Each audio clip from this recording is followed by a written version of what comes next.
Hello and welcome to We Got a podcast about Dragon Ball from A to Z, from Earth to Namek to Sadala. We cover it all. My name is Randy. And I'm GT Doug. And I'm Don Ken. Yeah, that's a good one.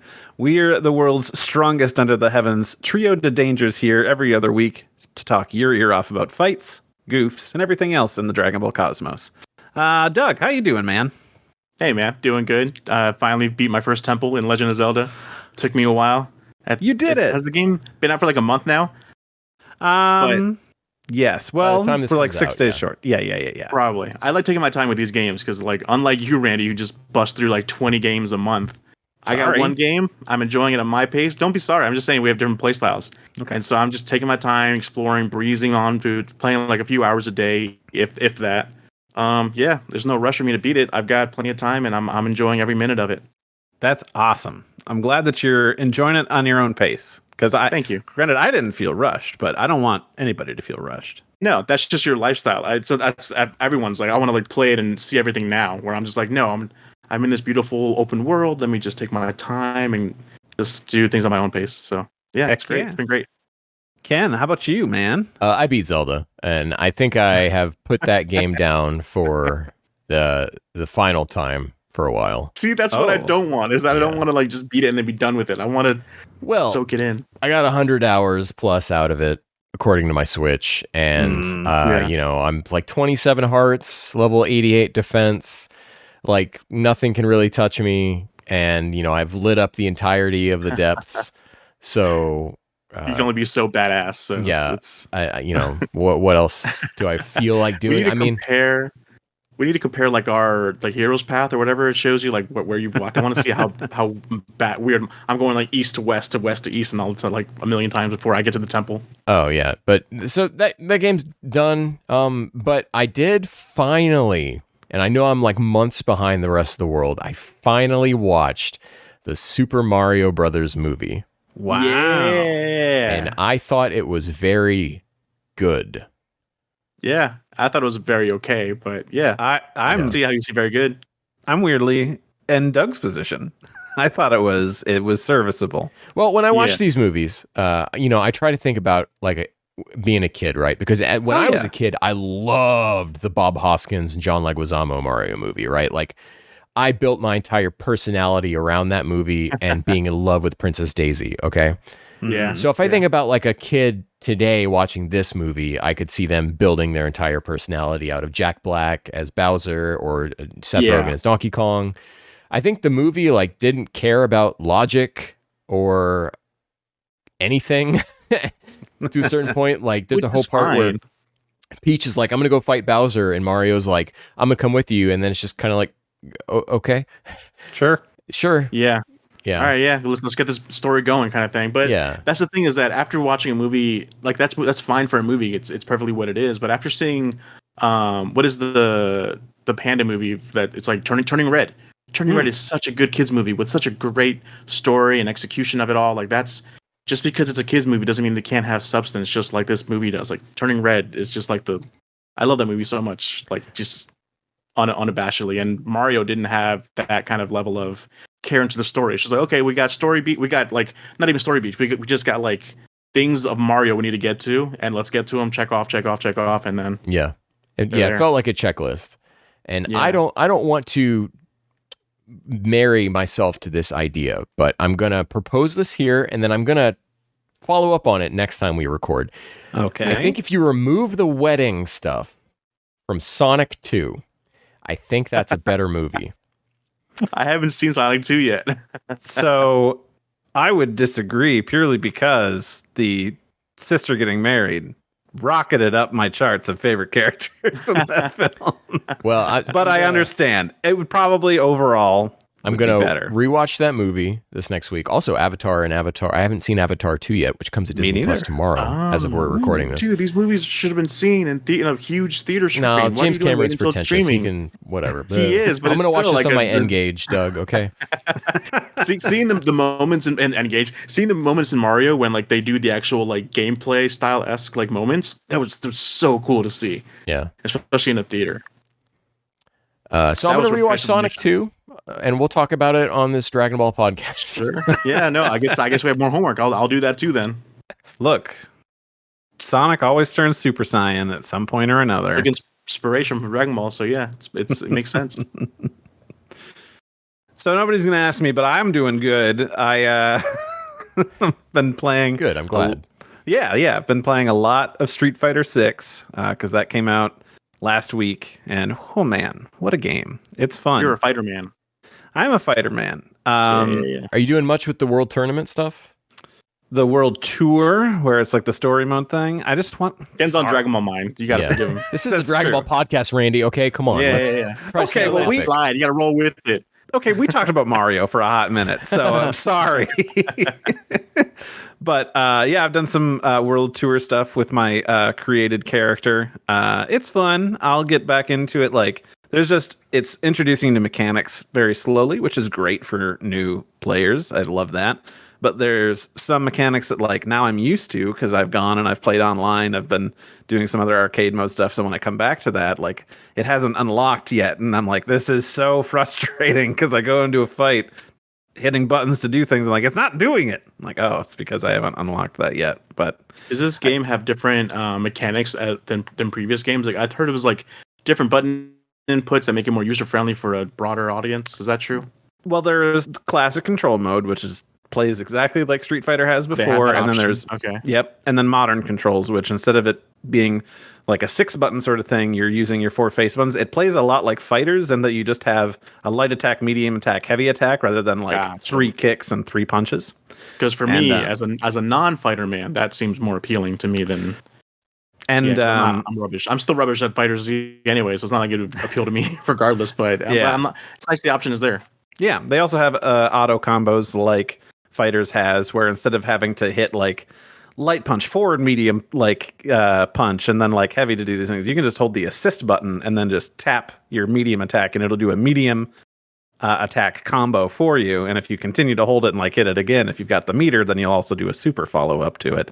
Which is, I don't know, that feels like it takes away from it. Like the satisfaction is pulling off. Well, nobody said you can't just do that. You can still just put in the buttons if you want. No, but if the option, but I'm saying then in that case, options aren't good, is what I'm saying.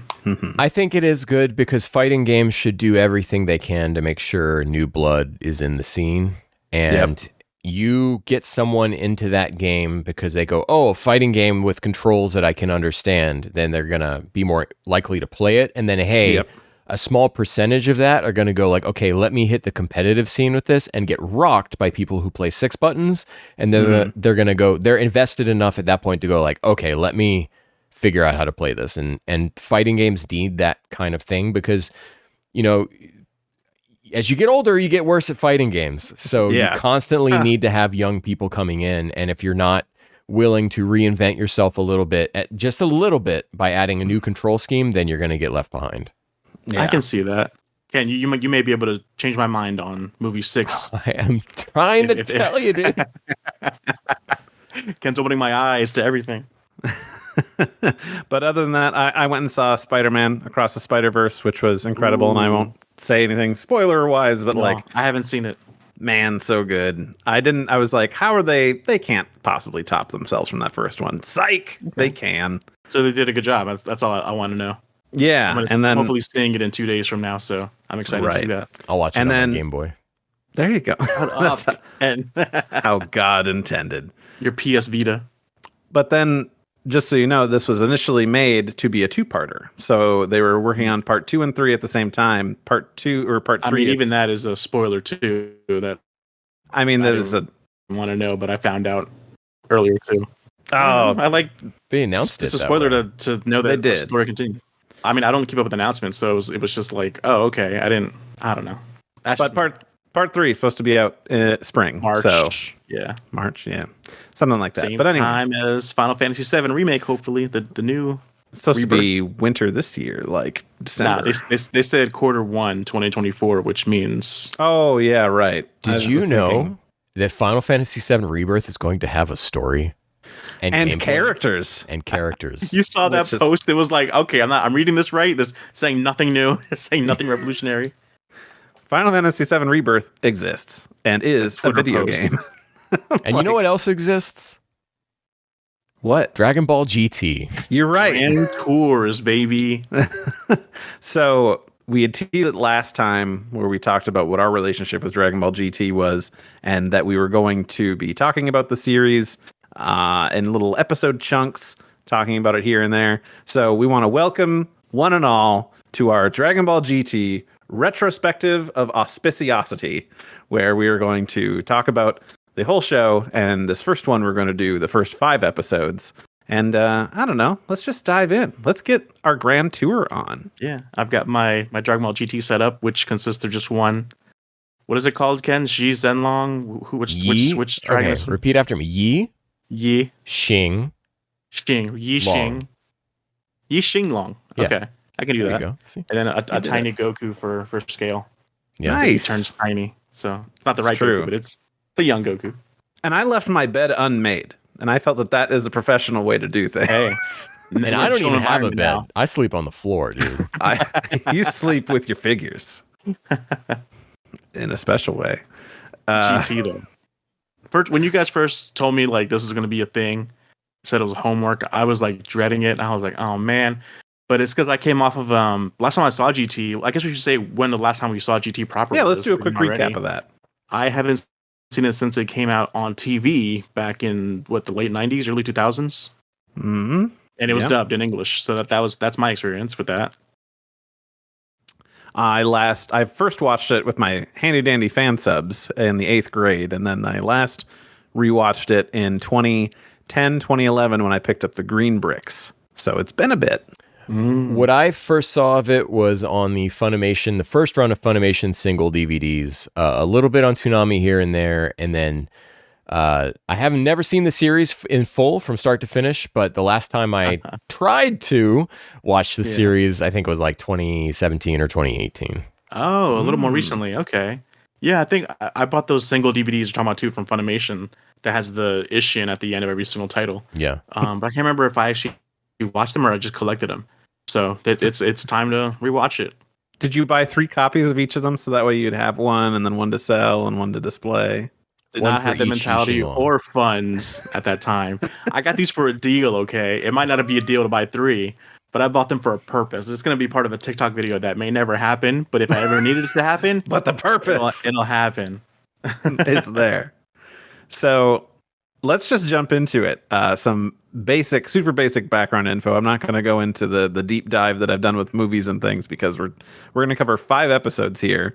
The first 5 of Dragon Ball GT, which began airing February 7th, 1996, and the entire thing wrapped up in 1997. But these first 5 from February 7th to March 6th, 1996. Randy, I hate to correct you, but we're going to be covering 6 episodes because I did a little extracurricular homework. Kenneth. You cheater. I watched DBZ 291 before going into DBGT 1. Well, fun. Why don't you set us up for that? Because it's been a hot minute since I watched 291 of Z. Yeah, so 291 begins with Goku and Oob having just begun the tournament, and they're going at it. And during the fight, Goku realizes that Oob is just not as trained as he needs to be able to unleash his true power. And so he decides that he is going to leave with Oob to go train him. And he leaves behind his granddaughter, who loves him very much and idolizes him. He leaves behind his children and Vegeta. He leaves him behind, goes off to train with Oob.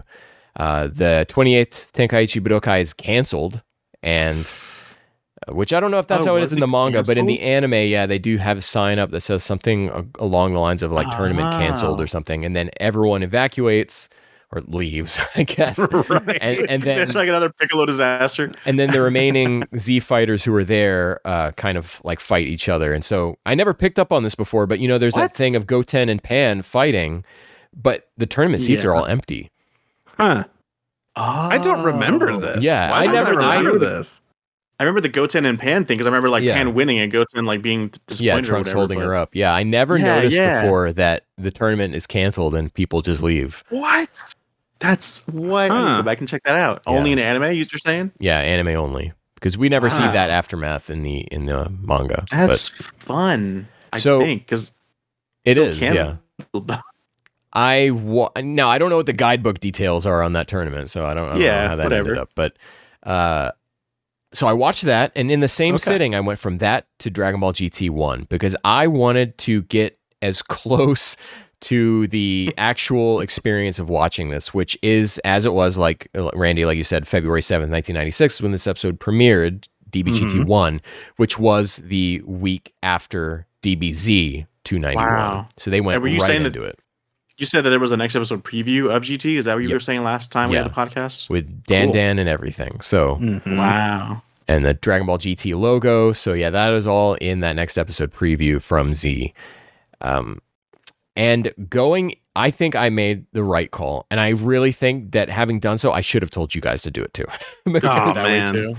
It was like I was just watching another episode of Dragon Ball Z.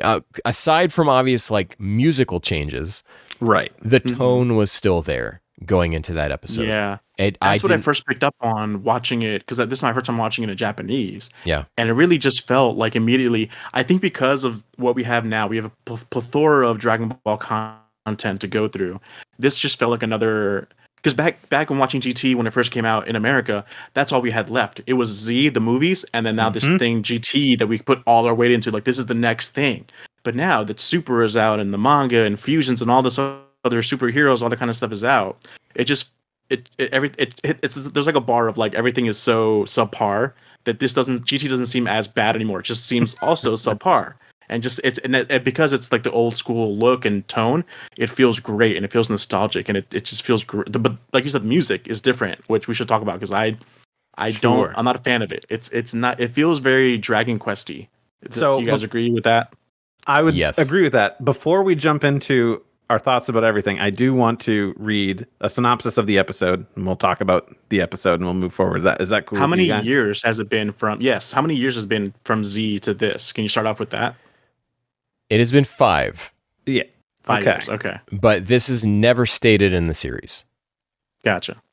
I believe it's just like, time has passed. It's ancillary information only. And the Funimation, one of the Funimation DVD booklets says, or website or something, somewhere along the lines, Funimation said 10 years, which, boy, it sure does feel like maybe it was supposed to be. Right. But that's not how it goes. Yeah, sorry. I just wanted to know that before you jump into your synopsis to get Which is fun because our synopsis, taken from Kanzenshu.com, for The Mysterious Dragon Balls Appear, Goku Becomes a Child, starts with, it has been 5 years since Son Goku left the Tenkaichi Budokai to train Oob as his new pupil. As Oob's training ends with Goku, Pilaf, Shu, and Mai secretly enter God's temple in order to steal a new set of Dragon Balls. This set of Dragon Balls, created by Kami before he expunged the evil within him, are much more powerful than those created later.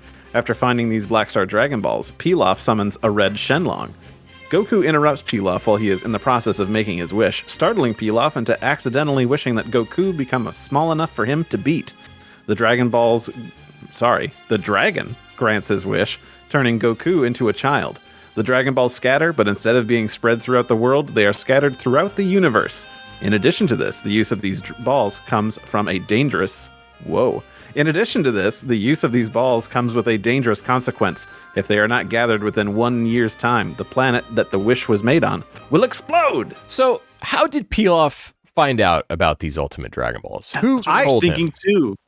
My first thing here is that as they're approaching the lookout, they're like, Goku's there, whatever, blah, blah, blah. Like, can you guys, do you guys have a scouter? Like, how do you guys know where people are? They may have. I don't remember them saying that Goku's there, did they? No, they just picked up that there were strange readings coming from inside the temple. Yeah. And I think it's like strange, powerful readings. So it's like, okay, so you guys have some sort of scouter technology. They do, yeah. Yeah. If they can find the Dragon... I don't... Yeah, how do they know the Dragon Balls were there, that they exist? Like, what book of legend is out there that mentions this? Who had that intel? Yeah. Only Ayo-sama is one that seems to know what's going on with them, really. Which he also just says for things like, I looked into it and I found out this. Doesn't say where he's getting his information from. Yeah. So I rewound it and I'm like, what did he say? Word for word. Like, how does he know that the earth will explode? Who did he ask? We don't know. He just knows. He looked into it. This is part of the thing though. Like rewatching this again, the charm overtook that me caring about how this all makes sense. This felt very fun. Like it felt very, I don't want to say fresh because we have Pilaf again in Super, but I think coming off of that, this does feel like, oh, this must have been so fun back then to bring back the Pilaf gang. Right. Yeah, at the time, they had not been seen since, I think, King Piccolo. Yeah, unless there was some random filler. Some filler, but probably not. Oh, no, yeah. They were in the wedding arc at the end of Dragon Ball, I think. Really? I think. I can't recall. With like the Mafuba fan and everything? The Basho fan. Yeah. Basho fan. I'm thinking maybe of the I'm wrong technique. But I want to say they were, but they might have been. They might have been. But yeah, still like pre-Z. Dragon Ball. Yeah. Exactly. It's crazy. It's wild to see them and to them turn to Goku into a child, like to get that child Goku again. It's just I was ready for that adventure. It felt really fun, and to hear Masako Nozawa reprise Kid Goku instead of Goten or Gohan. Oh yeah, the range on Nozawa here, fantastic. Yeah, when Gohan first popped up on screen and you hear Masako Nozawa speak, it's a Goku adult voice but spoken like Gohan, so it's very like manners and like very like not hick wise. It's so beautiful to hear. I loved Goku. We're not going to be able to ignore Super in these episodes when we're talking about here. I love Goku remembering Pilaf because as far as I know, he has never recognized them in Super. In any version. Yeah. Bulma, I think, has, or it's implied that maybe she knows what's going on, but yeah, Goku has like no idea. Yeah, his memory is just like gone for them. Like they weren't enough. What was the saying in the OVA special of like the? In hindsight, not a big foe. Yeah. To stick in memory, but yeah, it was so fun to see them again. To them remember for Pilaf not to remember who Goku is, but Mai and Shu are like, that's Goku. Man, old Shu makes me sad because he's such an old dog. He's an old dog, and that just makes my feelings sad. Especially in Super when he's like, "Dogs don't live that long," or whatever the Shy delivery, the Shu dub delivery was. And then we see Mai, who used to be sexy and also not, and then I don't know, but because of Super. But yeah, I do love their mech designs for their robots because it looks like repurposed cars. Like they are really down on their luck, and they like took these junkers out of a junkyard and we'll make a robot out of it. And I feel like pointing that out, the animators felt like they had a lot of fun because there's a part where like Pilaf falls out of the mech, and then Mai picks him up and then drops him back in, and then flips the robot because the robot's flipped upside down, flips it back right side up. Pilaf then is upside down again because he was put in. It's just like that attention to detail kind of stuff. Like they really like went all in on episode 1 for this thing. Right. I loved it. So sad to see Oob go so fast. Yeah. I'm out of the story now. That was one thing about Oob is that watching this in Japanese for the first time, his voice, I had preferred this so much more than the annoying voice we get from him in the dub. He sounds like an adultish, like teenage to adultish, as opposed to like, "Hi guys, I'm gonna go. See you. I love you. Thanks for training me, Goku. Bye." Like that voice. I really like that dub performance. Koenma. I don't know, man. Dude, Yu Hakusho Koenma. I really like him. Maybe that's why I didn't watch Yu Hakusho that much, so I don't have that love for that. That voice just irked me.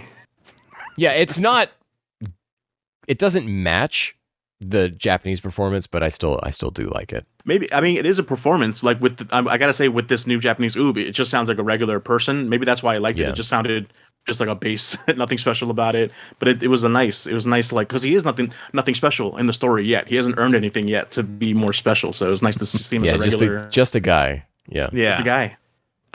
We had said it before we jumped in, so since we're talking about how things sound, I want to jump back to talking about the music. So, new composer for GT. We no longer have Shinsuke Kikuchi. It's now Tokunaga. My first note here was Tokunaga not starting out strong here during this training fight. Like that, like here it is. These two titans are fighting on the lookout. And I'm like, this song blows. Like it's just like really immediately you recognize that, and it's just different. It doesn't fit. It doesn't fit at all. It didn't feel like Dragon Ball at all. I was desperately hoping to see if someone had a fan made, like they put Kukichi back into this. Yes. Oh, Kukichi, my favorite. Kukichi. Sorry, me and my Japanese are not so daijobu. Hey, there you go. But I will say, and I'm gonna say it. Dan, best opening. Screw you, Head Chala. I'm all about definitely Dan. great. Hearing that again felt so nice. It's probably my second. I think Chala is my number one. I think it's just so inherently encapsulates everything in the franchise. It's iconic, but it's not. I think with Randy, I'm cha-cha out. I'm all about the Don now. Oh, dude, I cha-cha all day long. But Dan I do love. Okay. I think it's fantastic. I wanted to talk about Pan. Oh, yeah, let's talk about Pan. Why I am so glad I watched DBZ 291.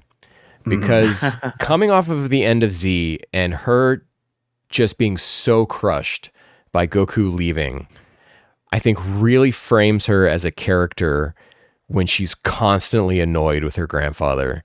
I was thinking that, Ken, because in GT, I was wishing, I'm like, there should have been a part of the episode where she is talking about, or at least talks to Goku about how mad she is that he ditched her. Yeah. But there was none of that, so it felt very unwarranted. But maybe if I watched it like you did, 291 and then this, but I still feel like this should have had that in there. I picked up on so much deep-seated resentment in both her performance and in the writing, and even some of the stuff we get into in the next episode with Pan specifically. I walked out of these 5 episodes really liking her.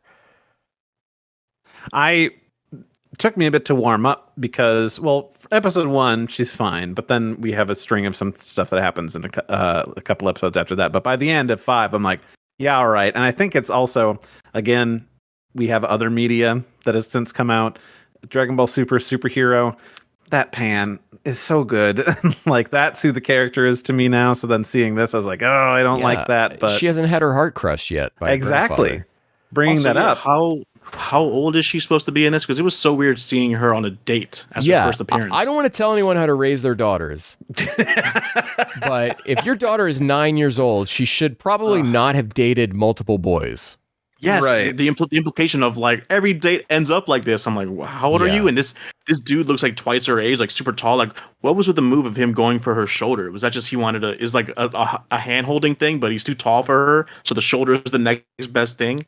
It seemed really weird. You know what I'm talking about? I think it's just an awkward moment. I don't think it's just trying to put his arm around her or something, or touch her. But it wasn't arm around. It was arm around the shoulder closest to her. I've never seen that move. I don't have any riz, so I don't know what a move is, but it just seemed very odd to me. I don't know. Like, yeah, she is very young, but also if the initial intent was to be 10 years later, it wouldn't be so bad. But it's like, but why is she so short? I'm like, well, like her dad and grandpa and stuff, they're all short, and uncle are short for a long time. So I kind of wish they had aged her up. I don't know why they decided to go, if that was the initial plan. I kind of would have liked to see a Bulma aged Pan in this, but then I guess that would have counterbalanced with having Trunks there, because then they'd have 2 tall people and then a Goku. I do kind of like the tall, medium, and then short trio, but I kind of would have preferred to see an older Pan. I was not in the Dragon Room, of course, when they were putting GT together, but I have to imagine that looking at the way Pan behaves in this episode and then the way that Bra is dressed, that of course 10 years must have been the original plan. I hope so. And 5 years is just like a guidebook thing that maybe they didn't. Maybe that's why they never discussed how many years has been since this in the series proper. But time has passed, right? And now just for Goku training Oob, and he's like, oh, I think I'll head home because I haven't seen Chi-Chi and stuff in years. Like, oh, wow, all right, that's weird to do. But so he's like, I'm going to go home. And I put a note here. Is Chi-Chi a bad cook? Because why does Goku stop at a restaurant? I thought that too. Like, Chi-Chi would be cooking for him, I'm pretty sure. I put myself in Goku's shoes. If I was like going down and all of a sudden, oh, I love that restaurant. Let me go there real quick and go there. I would do the same thing. So I don't blame Goku at all. The Roshi bit in this episode with him being kind of like perverted is Roshi, but I thought the gag of the bag that he's holding rubbing up against the lady behind him felt so Toriyama to me. Mm-hmm. And just that like something he's really not even trying to be perverted about is why he's going to get. I was like, oh, he didn't deserve. No, he does deserve that, but not for the reason, but he deserves that. But it really shows how much it didn't age well, at least for me, because it was when he first comes in the scene and starts like rubbing girls' butts and like coming across. it cuts to Pan and Goku and their reaction. Pan is like, oh, of course. And then Goku's like, that Roshi. Like, you just push, that's just comedy. Like, it's like, no, I'm with Pan now. This doesn't feel right. It's also interesting what you were saying earlier about Goku hasn't seen Chi-Chi in years. At the end of Z, when he's leaving, again, maybe you guys should, before you watch episode 6 of GT, just go back and watch 291 real quick. I will. Goku does say that he plans to come back and visit every now and again. Yeah. And it's very clear that that never happens because he doesn't recognize his granddaughter. He says he hasn't seen his wife in years. Yeah. Because Gohan and Videl and Pan live in the same house as them. Is that like from the shot we get of the house? Is it like multiple houses now, like in the same lot? Because I remember end of Z. Yeah, I think they might have just been over for Trunks, dinner. But when Trunks comes to see where Goten is, he visits Chi-Chi, and then just, oh no, he's go check with Gohan next door. Yeah, they do like an add-on or something. Yeah. So I think they do all live together in a way. So yeah, I mean, I'm saying if Goku didn't visit Chi-Chi, he didn't visit Pan and all that kind of stuff. So it would make sense that I don't recognize this Pan character. Yeah. Could also be the bandana, and that Goku's like short now, so his angle of view of like what Pan should be is like really weird. Yeah. So maybe. There's one thing I wanted to jump back to that I made a note of, and maybe it's just because it's something I missed, but also I just felt it was kind of weird. But why were there so many skeletons underneath the Black Star Dragon Balls? What were those? Yeah. Oh, were they? Kami was a dark guy before. Because it was the balls on top of a cloth thing, and then like Shu had pulled it out, and there's just bones and skulls. Whoa. And I'm like, who did that? I talked to Toyotaro. He said at the end of Super, it's going to be revealed that it's the Pilaf gang from Super that tries to go get those Dragon Balls, but then gets killed. And then passes the torch on to their older counterparts. So the mixed universe, Spider-Man shows up too and everything. Yeah. Yeah. Kevin Feige, eat your heart out. We got Doug here. The Black Star Dragon Balls, real quick. How do we feel about that? That they were made by Piccolo / Child of Katats. They pulled that out of their ass, and I'm fine with it. Yeah. I was like, okay, it took some creativity, an ounce of creativity. I think it's cool. It's world building. It's like, Kami didn't wait until he had let Piccolo out, and because, everything with Kami is implied that like he had this just like inherent Namekian feeling of how to do stuff.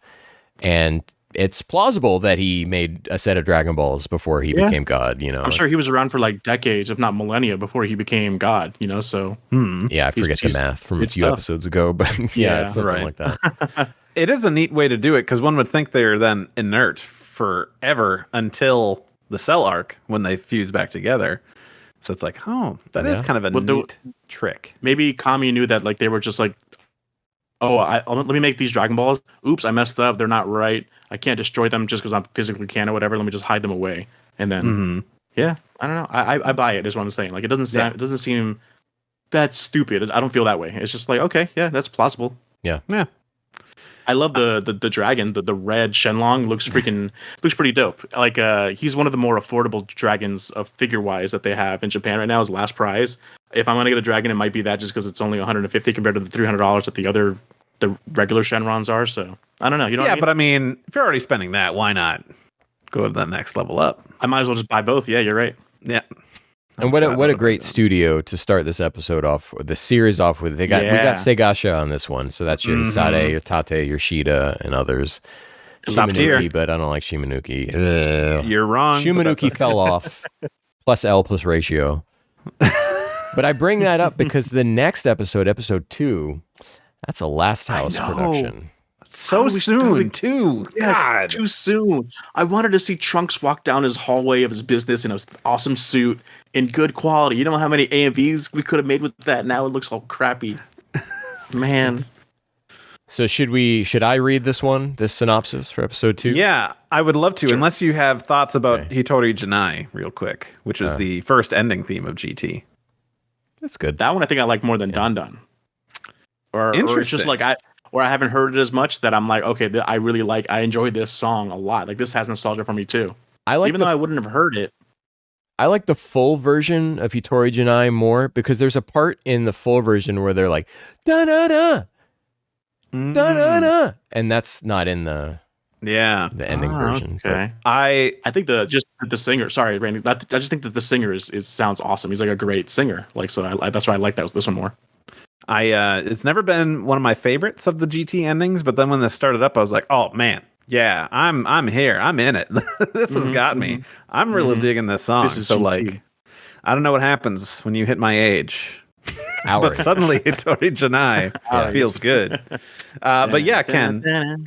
So episode 2, I'm the star. Pan blasts off into space. So the synopsis here, should I read this as the GT dub recap guy? No, God. Yes, because I don't know what that sounds like. A spaceship I learning. I switched so to the audio for that. The way I was watching it, I was watching Japanese, but then like episode 5, I just decided, what's the intro sound like for the GT? So I switched it, but it doesn't switch it to like the Funimation remade intro. So it's just Don, the visuals with the GT, the dub GT, and it's so embarrassing. It's so embarrassingly bad to see this badass attempt of a song over like this mystical adventure like intro. It's just like, oh my God, I can't believe. And then like you said, the GT intro guy, this time on GT, our guys are wanted criminals. Trying to sound the most badass to a very not badass plot is just so embarrassing. Right. Kylie Bear it is. Bulma quickly builds a spaceship after learning about the consequences of Pilaf's wish and the Black Star Dragon Balls. Goku leaves to pass the time and is kidnapped by a pair mistaking him as Bulma's grandson. The kidnappers demand Bulma hand over a large amount of money in exchange for his life. However, Goku easily escapes capture. Meanwhile, Vegeta forces Trunks and Goten to accompany Goku on the journey into space, thinking it would be good training for them. However, Goten gets a phone call at the last minute and takes it outside while Goku and Trunks enter the ship. The two are surprised when they find Pan on board. Excitedly, Pan presses the launch button, leaving Goten behind.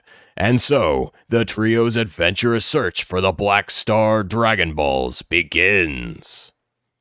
Oh boy. I feel like this paragraph leaves out all the good Pan stuff in this episode. Right? Yes. Because so we've got her resentment on Goku, that's one layer, right? Mm-hmm. And then we also have this whole thing about how no one's treating her, everyone's just treating her like a little kid.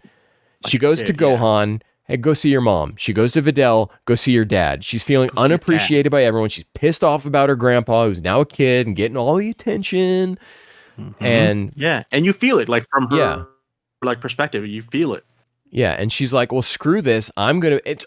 And there's even the whole gag where she's at the restaurant with Mr. Satan, and Ken, I wrote this down. It's my only note I took for all 5 episodes. Like, this is a joke. This is a good joke. It is so good. The waitress brings like a parfait and a cup of coffee and gives Mr. Satan the cup of coffee and the parfait to Pan. And when the waitress walks away, Mr. Satan swaps the drinks. Satan looks. He waits. Yeah, he's over his shoulder, and then it's so good. Swaps the. This episode without saying anything. Nope. And she's like, yeah, this is normal. I've done this 1,000 times with him. Great. This episode is has such a perfect understanding of its characters and of this Dragon Ball world. And it's like, I watched this one and I was like, I know where the series is going and I know we'll get back to these characters eventually. But I just wish that this episode was what this whole show was like. Mm-hmm. That we didn't abandon all the characters, the colorful cast of characters we have. Yeah, but like this ties into Pan trying to be more like an adult. She orders a cup of coffee, and it's like I really am coming away from this like thinking of Pan in a wider scope than just like, oh, they gave the girl the attention, like she's so great. Yeah. And it's like, there are things that she does that are unlikable, but it's like I get why she's acting the way that she is.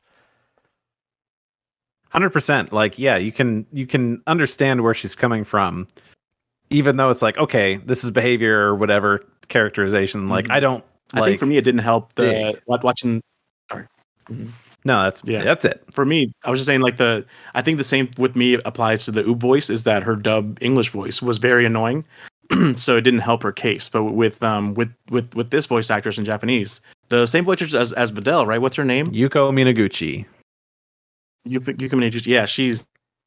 love her voice and just like it's just a mini Videl. It's like I love her. She's great. Ji-chan. She does way too good. I think the synopsis you read also about like Goten taking the call outside is inaccurate. He's there on the ship. He's just on the phone and just like, sorry, I can't hear you. There's a spaceship. Spaceship. No, I'm on a spaceship. Like, and then it just takes off. I find that funny and endearing. The whole thing with Vegeta, who's got a mustache now, by the way. It's true.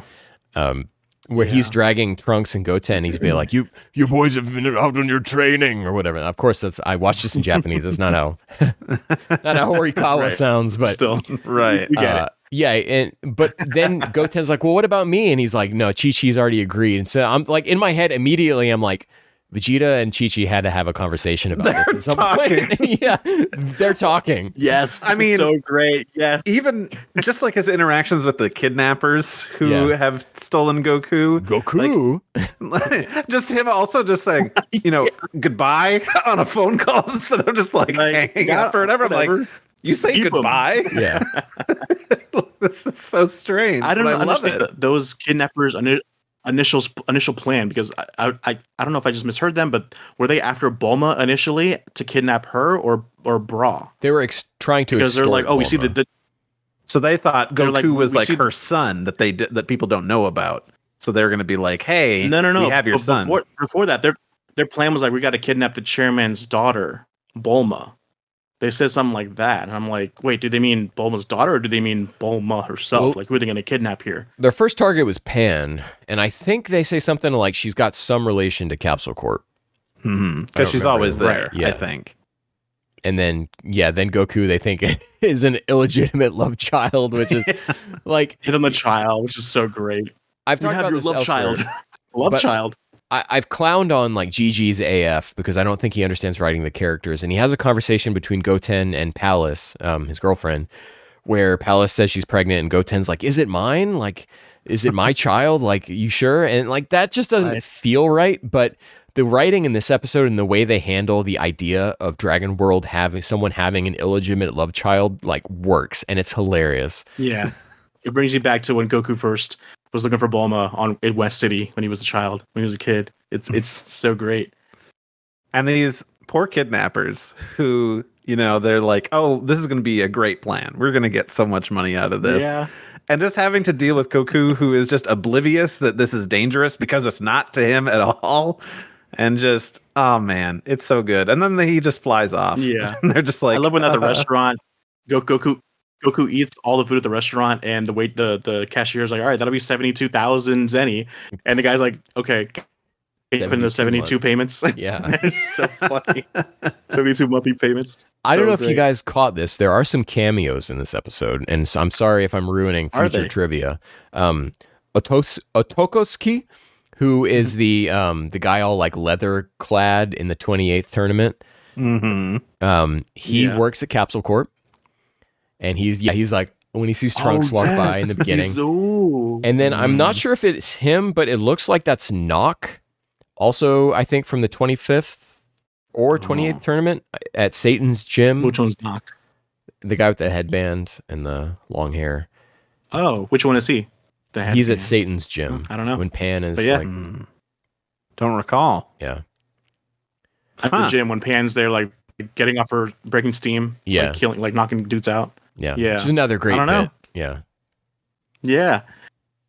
This is why I initially asked how much time has passed since Z and this, because it feels like Trunks is supposed to be like 35 or 30s in his 30s, and then you cut to Goten, who looks like he's like 21 or like barely 20.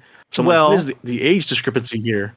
It's odd because our first introduction to Trunks is he's the president of Capsule Corporation. Right. And everybody's like, oh, the president will fix everything. Like, we have him go do this and do that. And he's so good. He always makes everything go great. He's dressed in a suit. Yeah. But then, like, when he's finally, like, alone, he's like, I'm out of here. Like, it's very much like suddenly switching to this young, early 20s sort of thing of like, forget it. Forget these responsibilities. I want to go hang out with my friends. Drop the ball so hard on his outfit. Like, why does he look like such a dork? I don't like it. Okay, at all. Like, even like for an endearing way. Like, oh, he's such a dork now. I have here in my notes. And there's no way I can make this big enough for you to see. Not the same as the future Trunks, but I have Adventure outfit is his default ... Kind of cringe. Kind of cringe.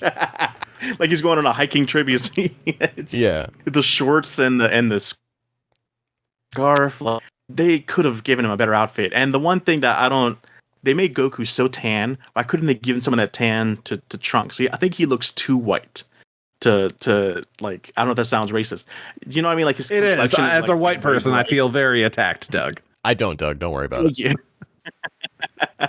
Just the two opposites. When you put Goku and Trunks next to each other, they look so opposing, which maybe makes sense because Goku's been training for years near the sun, where Trunks has been tucked away in an office for so long. Maybe that could. Doug, you are that, but still, I would have liked out of existence. He would look so much cooler with a tanner look. It just looks too pale. Okay. Audio wise or mentally wise? No, just your connection. Audio wise, you're saying wildly off. Yeah. Yeah. Watch the video version of this later, Doug. You'll see. Damn. No, y'all send you my audio track. Just lip sync that. Just connect that. No, but no. Yeah, it's just not much work. About Trunks. Let's just cut that whole bit off where I'm racist towards a white Trunks, and then just we keep the racism here. You know the rules. Yeah. So we got to be fair. If we're against the greenies, you know. Look, white people got to take an L sometimes. White people got to take an L sometimes. It doesn't happen often in history, unfortunately. And also, I have to say, there's one line that took me aback from Trunks when he's like flying off. He says something like, "I love flying. Nothing beats flying than Bukujutsu." Or like, "There's no better way to fly than Bukujutsu." I'm like, that sounds really redundant. What does he mean by that? Like, for us, it just sounds like there's no better way to fly than to fly. You know what I mean? Well, he's talking about he usually takes like a helicopter or a flying machine, maybe with his office staff. I think that's just that could be Steve Simmons could have adapted that line better, I think. Yeah, because it seemed really odd. Totally makes sense to me. Yeah, I get it. Now that you explain it, weird Andy, I get it. Yeah, but yeah. I liked seeing towards the end here Goten and Trunks just being together. Like, I was kind of unsure of how to feel about Trunks because my preconceptions is like, oh, GT Trunks, it's weirdly nothing like Z Trunks, and now he's just future Trunks because they didn't know how to write this normal Trunks, but older. But I don't know, just like with the two of them are together, I can't recall any specific lines, but I'm like, yeah, this feels right. I think they got this. But maybe that's just You're saying you think this GT Trunks reflects future Trunks' personality? That is my thought that I feel like I've had for 20 years is just that GT Trunks is just future Trunks, and they don't have him be the same kind of not entirely spoiled brat that he was in Z when he was like 8, but like obviously people mature and change. But I was gonna say I kind of see that, but I also see the maturity side of it where he still grew up with a mother who was mature and probably taught him properly, even though he is spoiled. Maybe it's more instead of spoiled now, it's because he's older. It's more privileged. Like he's just ditching his office job, leaving millions of jobs to go fucked because he just wants to fly away. You know, that kind of deal. But I buy this evolution of the character. Yeah, this time around, I agree. Yeah, I'm breaking that mold in my brain of like that is what I thought it was like, and like no, I buy this. This makes sense to me. I do want to bring it to attention about Vegeta specifically and him as a character, and again, this is in relation to Super. I think Super's incarnation of Vegeta absolutely would have gone into space with Goku. Mm-hmm. And really? I think it's like we're seeing such a more mature and kind of like, I don't need to be involved in every little thing here. That he's like, no, these kids who, you know, are whiny, they can go with Goku since he's being forced to go. And then Goku, I'll let him train them. And it's just a different. Yeah, it is more of a you're right, like a more mature look. Like he's chilled out. Yeah. He's like, I've proven myself to myself. That's all that matters. But now my pride is attached to my son, and he's been slacking off. You need to go and step it up, like a regular parent would. Like, hey, my kid's slacking off. You better step it up or just do something with your life. This is what happens to stern men once they have daughters. Yeah, exactly. Yeah. So, is there anything else you guys want to say about episode 2? I felt that Pan just kind of being like, nope, I'm going to space with you guys and we're taking off now, and just hits the button. I was like, that annoyed me. But again, I didn't watch 291. She's trying to be an adult, right? But she doesn't know what that means. And so she's like, I'm going to take charge. And this is what adults do. They take charge. And so she hits the button. And I get it. And I like how it even a little bit prefaced it with, like, when she went to go ask Videl, her mother, like, can I help? She's about to touch that same button. And Videl's like, don't mess with that. I didn't notice that. And yeah, that's the same button. So now she knows that's the takeoff button for when she does take off. Yeah. I like that about that. I'm liking this Pan character a lot more. I can see the annoyance, but it's warranted in that, because everyone's treating her like a kid, and she's not, and she feels even worse because she's not the kiddiest kid on board now, because Goku is literally a kid. Right. Also, do you think I'm with the mentality that Goku's personality also changed to a kid? He still has all the memories and experience of the adult that he traveled with, but he's just the dragon somehow, not just his body, but also his personality-wise. Well, Doug, if you want to get to the science of it, the hormones running through your body would be different, and so therefore you would be inclined to behave in a different way. Thank you, Dr. Ken. Thank you. Yes, that makes sense. I concur.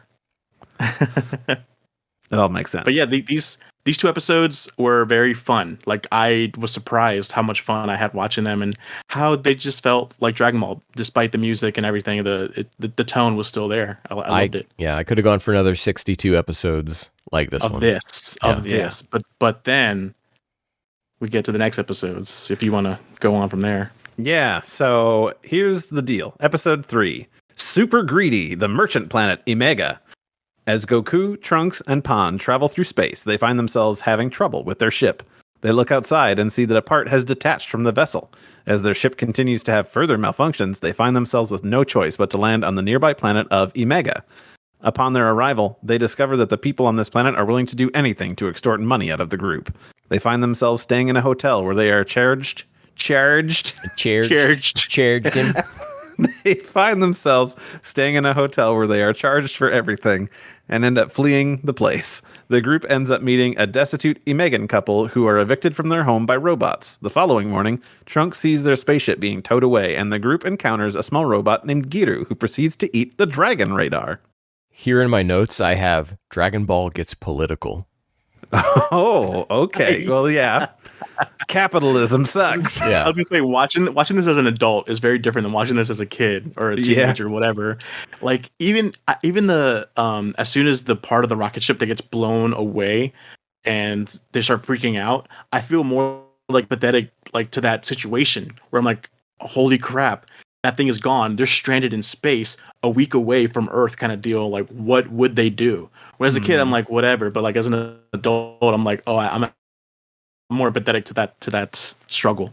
And this gets set up at the very end of the last episode, which is such a cool.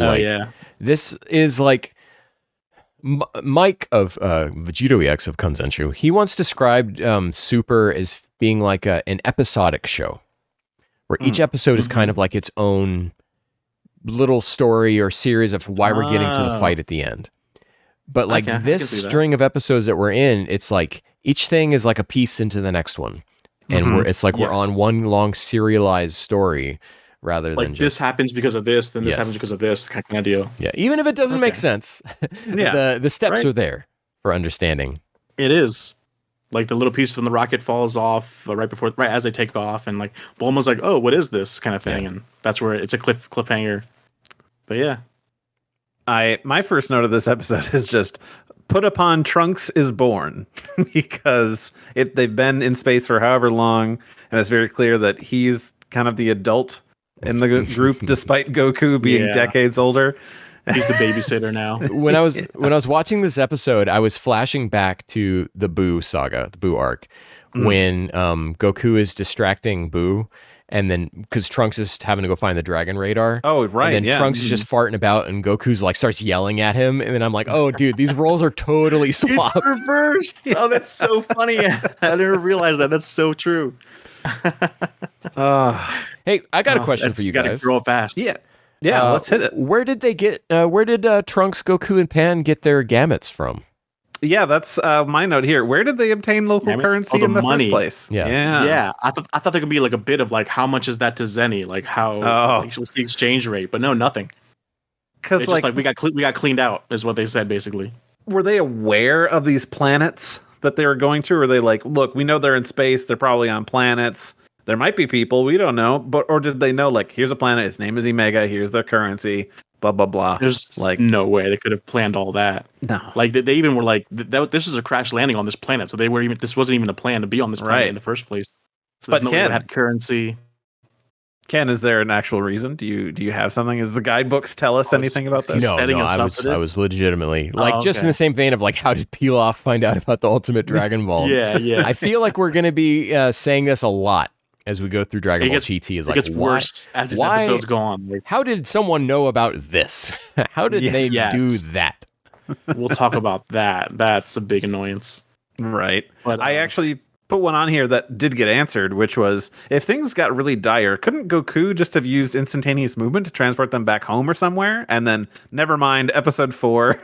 Yeah, see, that is a cool thing. Yeah, we'll get to that in the next episode. But yeah, I feel like as much as our frustrations can be like, how did they know about this? How it's like, at the same time, let the story play out, you know? Right. Yeah. I had said that all of the fare meters that they are running into in like the hotel and things, and people not being able to afford housing, I'm like, this isn't space. This is just 2023. This is just I was like, that also as an adult, I'm like, oh no, that's scarier now to me. Right? Because now we live in a world where you could get heated seats in your car if you pay the monthly subscription fee. Oof, like, that's a thing you can do now, which is that fair number roll up, like, using hot water and it won't turn off and the meter's still running. That's why you just wait for your warranty to wear out and then you jailbreak your car. Yeah, there you go.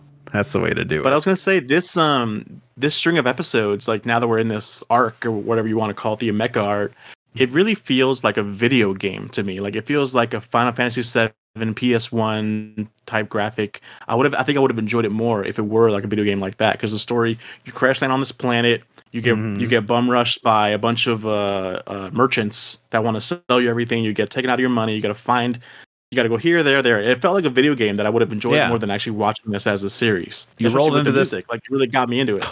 You rolled into this town because you're like, it's on our way to do this thing, but now, oops, this town has its own story that you got to deal with. Yeah.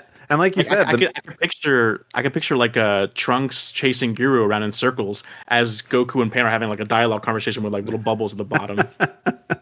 We should have Dragon Ball GT as imagined by Doug, and I will also watch that show. Doug, it sounds like you're starting to get a little down on the show here. It's this episode was fine, but then as it goes later on, it just feels more convoluted. But yes, I mean, I convoluted kind of in the same vein. I wrote here, I feel like they're, sorry for my French, quote unquote, blowing their load of things that can go wrong on one planet. Ship needs to be fixed because it started broken down. Dragon Raider gets lost. Ship gets stolen. I'm like, you guys, this could have been 3 different arcs of like problems to deal with, but they're like, no, just it all happens one at a time in the same place. So is this the episode where, as they're going back to the ship, they're like, we can't help these people with their problems or probably? Because I think the next few episodes they change their mind. So yeah. Because that's very Star Trek.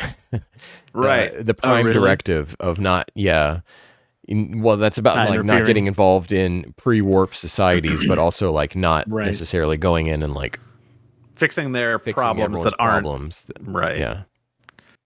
Yeah. It very much does feel like that, where they're like, look, we're just blowing through. We just need to get this fixed and we're out of here.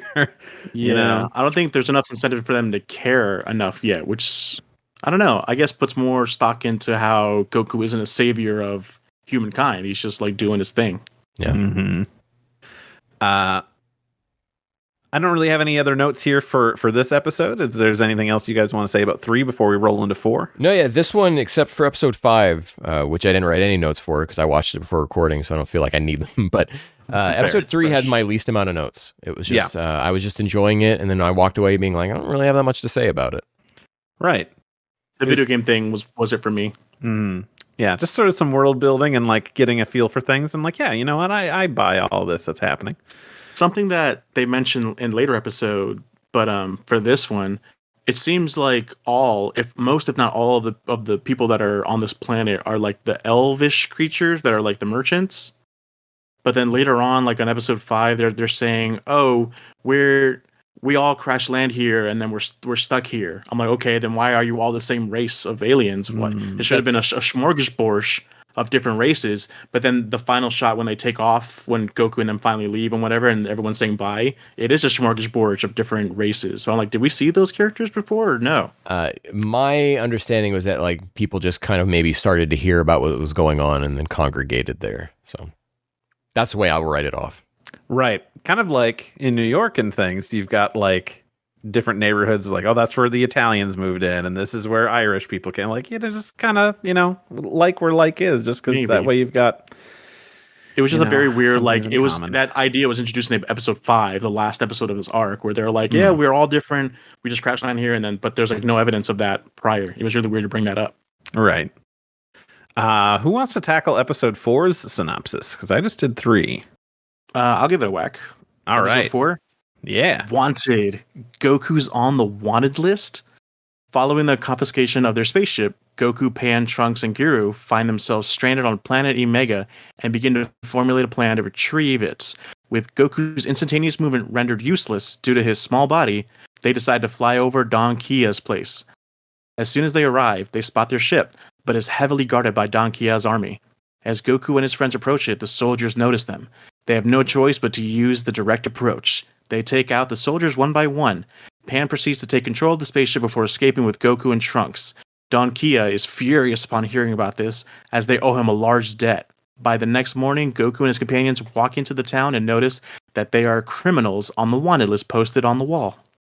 All right, guys. On all the walls, basically. Before we get into this, I have to introduce a new segment here to We Got a Podcast. Because this was a Studio Live episode.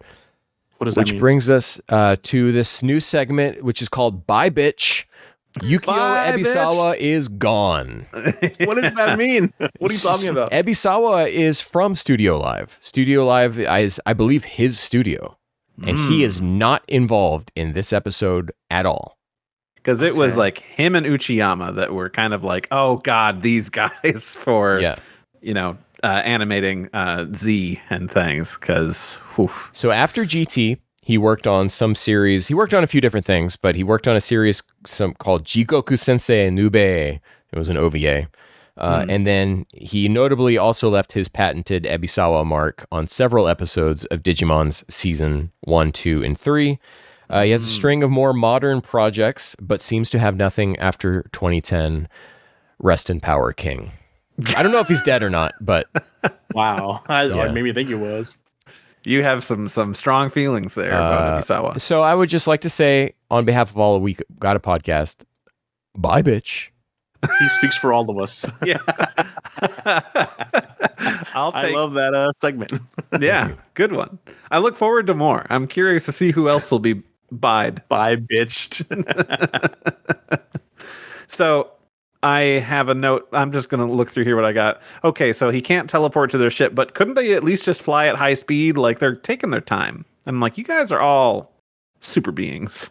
Like, that's one thing that so slow. I was like, can we write this off too? Because you explained instantaneous movement. Can you explain also why you can't fly? Just give me a quick little thing, just so I can believe you and be off. Because there are times when they're like they're roof jumping, and then they fall, and I'm like, you could have just flown or whatever. But they spent so much time trying to use teleportation that by the time they were done, they lost sight of the ship. So yeah, I guess you couldn't just fly, beeline it. You're like, all right, well, maybe follow the tracks. I don't know. But I did write, I do like these restrictions on their powers, because then it makes this adventure feel like a challenge as opposed to Z, where it's like, oh, we need to get the Dragon Balls, and then we just do like a musical interlude and they're just gone and get them. I totally agree. That's why I was begging for them to have like, just give me some dumb explanation. So that I can stop thinking these things, please. Right. Goku can't teleport. Pan is a mystery, and the second episode establishes that Trunks is rusty on his training. Okay. So I like that. That works. I'm gonna put that in the noggin, and I'm not gonna think about it. But he can anymore. fly. He's got the Bukujutsu. He's no way to fly. But maybe the planet they're on just like is hard for them to fly on. So anything.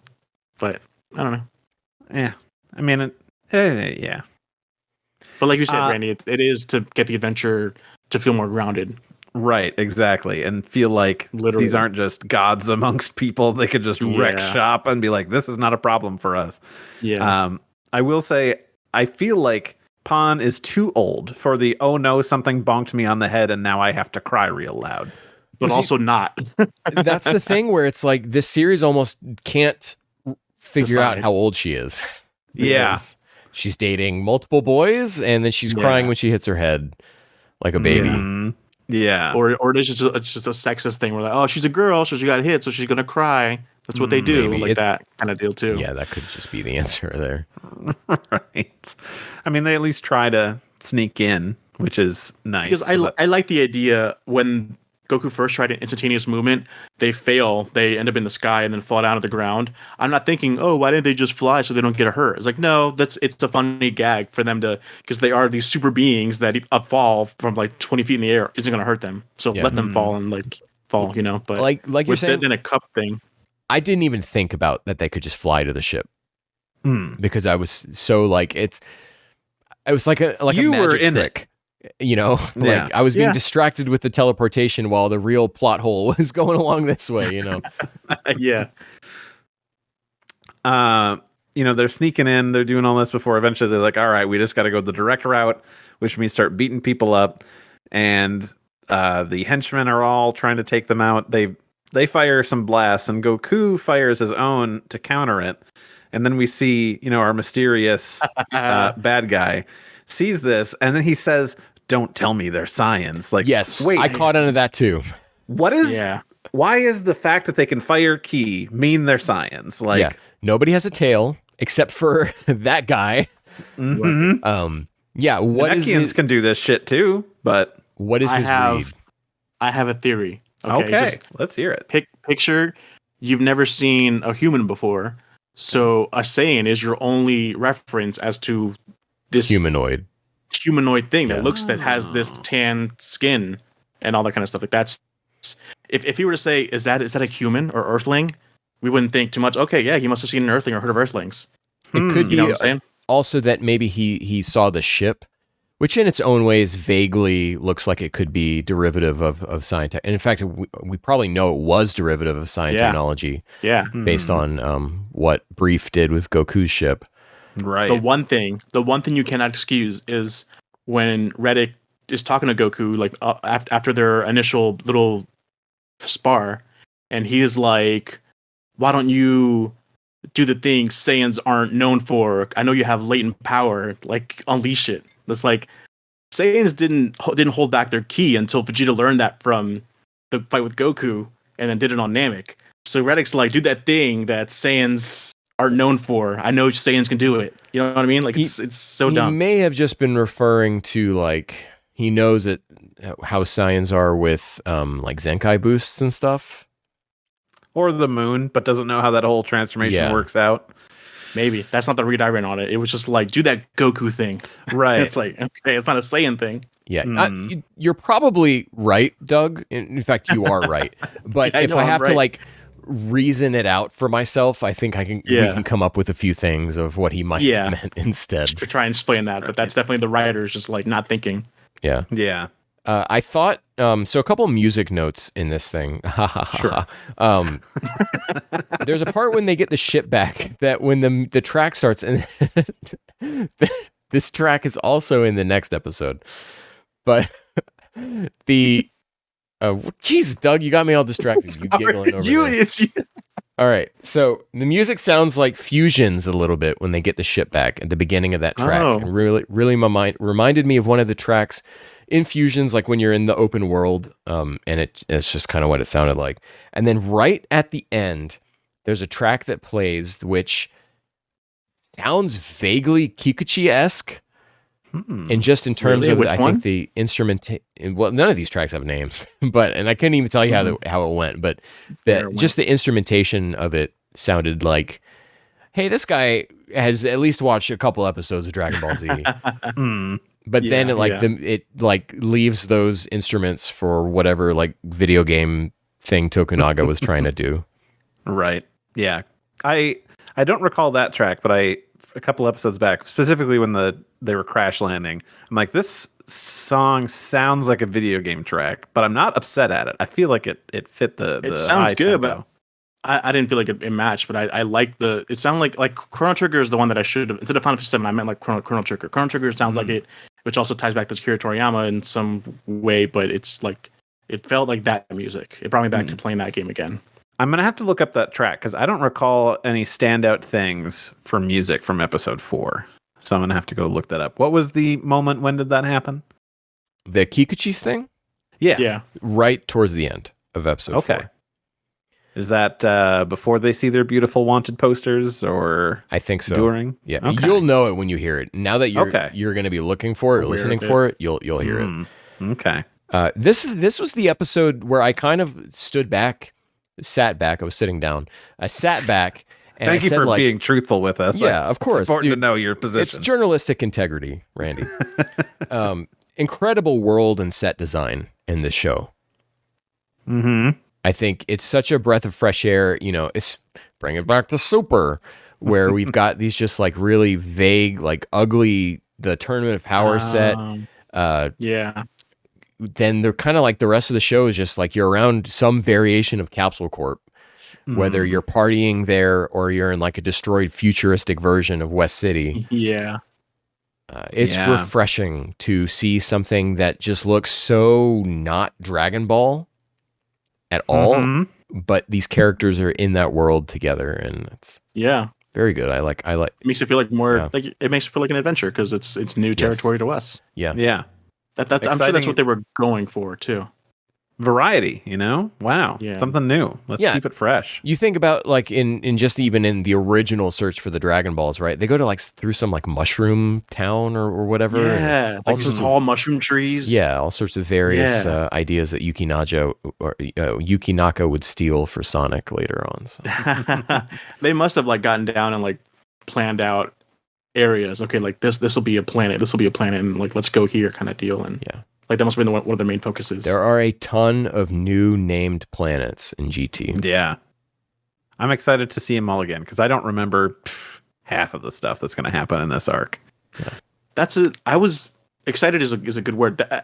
Starting the first 2 episodes, I was excited, even knowing what happens in the future. Like, oh, I can't wait for like now Super Saiyan 4 and like all this stuff with coming back and all that kind of stuff. I was genuinely excited to get to those moments again, and to think that there's only 64 episodes to this thing made it a lot more bearable. Like, okay, it's doable. It's not a long trek to get to these things. Like we'll get there if we keep trucking. But I'm enjoying the journey so far. Like, I don't know how things are gonna. I don't know how things are gonna hold up 10, 20 episodes in, but like for right now, I'm having a good old time. Yeah. What do you think about making Guru a radar, like making the Dragon Radar basically a living PAL? Well, that's end of episode 5, so I would like to do the synopsis and stuff for 5, and then we can jump into that. Follow the rules. Oh, we got rules, man. It's a strict Dragon Ball podcast. I thought we were on episode 5 for some reason. I started going off on Reddit stuff, but whatever. That's okay. Ken, do you want to do episode 5? Unless anybody has anything else about 4 they want to talk about. That's a no. It's kind of fucked up that the robots just tore down that family's house. That's the beginning of 5, so go for it, Ken. Finding a strong guy, the bodyguard Reddick. Having discovered their having discovered they are wanted criminals, Goku and the others decide to be very discreet. However, after meeting with an Imeggan couple and talking about the greed of their planet's king, Don Kia, the Saiyans decide to purposefully surrender to the soldiers in order to confront him. After infiltrating Don Kia's palace, his bodyguard Reddick appears. Goku's battle with Reddick ensues, but Goku's power overwhelms Reddick, and he easily defeats him. The king eventually surrenders and returns all the money that he had greedily stolen from the Imeggan people. Trunks finally gets the part needed to fix their spaceship, but as they're preparing to leave, they realize that Giru has integrated with the Dragon Radar into his system. the group is forced to take Giru with after he locates the first Black Star Dragon Ball. Their interstellar adventure continues. First of all, not the family I was talking about. This is a different family from episode 4. If this is before they're wanted and it's raining and they fall through the wall and they're chilling and then they fold their house, the robots fold their house up and take it away. Yeah. Raining on top of their kids that are sleeping, and it's just like we're just used to this. I'm like, that's fucked up. And then Goku and never come back to help them. It's just like that sucks for you guys. They're gonna get money at the end of all this. Don Kia's putting spikes on these benches. Come on. Yeah, exactly. Renting walls, craziness. It's coming for us though. It's coming. Probably. So. I wrote some kind old couple sees through the propaganda and give Goku and company some food and shelter. I like these people because too. They show up and they're like, "Oh, you guys are the criminals." And the what was it? Pan wants to like explain, and Trunks is like, "Nah, let's just sorry, we're gonna go. Like, sorry for bothering you, and we'll get out of your hair." Like that was a very good adult Trunks thing to do. Mm-hmm. And then be like, oh, you know what? Actually, they're probably lying to us because these people are shits. So we wouldn't believe you. If I was in that old couple's position, I wouldn't have turned so easily to like, oh, no, these people might be fine. Right. Like, I would still think they were criminals. Like they didn't, just because they said, sorry, we'll get out of your way. It doesn't mean, oh, maybe they're not violent. I don't know. It seemed to me like maybe they've seen this kind of thing go down before. Okay. I can see that. Yeah. I mean, I think they even explained that too. Like, the tyranny of this political agenda, whatever. But that's when we learned that, a lot of people here are from being crash landed and getting taken advantage of, and that everything is taken by Don Kia eventually. That's when I'm like, what? Crash landed? Yeah. You're all the same race. Shut up. Right. So when I watched this episode, I had totally erased from my memory banks anything about Riddick. Couldn't have told you anything about. I thought he was just another random GT bad guy, and I was gonna be like, wow, he's got weird ears, head, gross looking, and he's got a tail, and he wears like a leotard for some reason. Does he have a tail? But then, which he fits into his leotard, which has like, it's a weird. Anyways, hey, he was kind of just hit. Yeah, that was I felt he was hit, but with less personality. Yeah. Because he didn't have like a code of honor sort of thing. He was just like, well, I'm going to fight this dude, and that's just how it's going to be. And it's not until the very end where he's randomly like, oh, okay, well, I got bested by this guy. I want to become stronger and take you on next time. It's like the flattest version of hit you can do. I think his morals were so stupid. He's been working for Don Kia, and then he's like, I fight for me. I'm like, since when? These people 4 seconds ago. Revolted against the tyranny if you weren't around. So it's because of you. You're not the good guy that's just like, no, I was just hanging around. Like, no, you're the reason. You've had a hand in this. It's just the power of Goku. How everyone he fights becomes his friend. Yeah. It's like Goku could tell that Riddick wanted to just fight to better himself as well. When they haven't communicated that at all before. It's like, just Goku can tell. Yeah, he's waku'd out of his mind. He gets it. We finally see Super Saiyan again. Right. Which a lot of us were like pre-watching the show. We're like, oh, can he do that as a kid? And then when he does as a kid, it looks pretty cool. I totally forgot he goes Super Saiyan here. I thought we weren't going to see it until like M2. Early. Yeah. Exactly. Me too. So to see it so soon, it's like, okay, great. So now I'm like, all right, Trunks, come on. We're running out of episodes here, buddy. I thought the fight, while short, was pretty cool. I mean, Riddick kind of has just these cool weapons that he's pulling out, like the spikes like in his shoulders, and then like the sort of like accessories that turns into swords. Yeah. He has a cool like design and everything. He's got like the slick look, like the Cell kind of look. He's got spots. He's wearing a leotard. Got spots, yeah. That's what does it for you, huh? What more could you ask for? Not the worst character design. No, I think it's okay. I just wish that there was more done with him to make him feel like anything, especially, now that we've had Super and Hit. Not that I thought that Hit was an amazing character either, but like At least he had some more depth to him. Don't we like never see this character ever again? And they're just like, "I'll fight you next time, Goku." And it's like, "Yeah, it's a promise." Never see this show is going to go on for hundreds of episodes. Yeah, we'll find a way to bring you back. Yeah. Before that fight, I wanted to bring up like back to the old people and stuff. I liked seeing Pan motivated to bring these people some kind of justice. Yeah. I mean, that was a nice turn, especially because here's where my mind was after this first few episodes is like, I don't like her because she's a brat and she seems very childish about some of these things. And I had wrote, nice to see after the BS she's done. So like, well, again, I didn't watch 291 before this, and now I'm going to rethink how I view But I think character. This is still part of her brattiness coming out in a positive way, where she thinks she can handle it. Like she's going like, oh, I'm going to take down this dictatorship. Like just because I think I'm super strong, like I'm so confident in myself to do it on my own. Yeah, I don't care if Trunks and Goku agree with me. I'm just like, I'm gonna go do it because I'm strong. She's still trying to prove herself as an adult.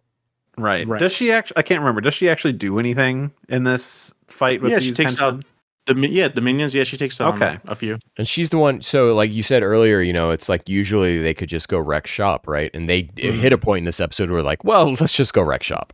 She's the one who charges first and then gets captured in that thing. So she's the one who delivers all the money and explains about the contracts and everything. So she's an active participant. Yeah. I couldn't remember, and I'm like, I hope that worked out that way because that would have been bad writing to not have her accomplish things. So then everything gets returned. She shows up with them with like the vault full of their contracts and things. Yeah, like which man, what a dream. I wish we had a pan that would do this for us. But no, like why did they? It was so dumb. Not dumb, but just the pacing was really stupid of them. Like, okay, let's go get caught. Okay, we give ourselves up, and then cut to the next scene where they just blow past the door. I'm like, you could have just went there directly. Why'd you have to get caught? Did they know where it was, maybe? Or maybe they wanted to get into the inner chamber? The expensive-looking building that is being torn down by the robots, maybe?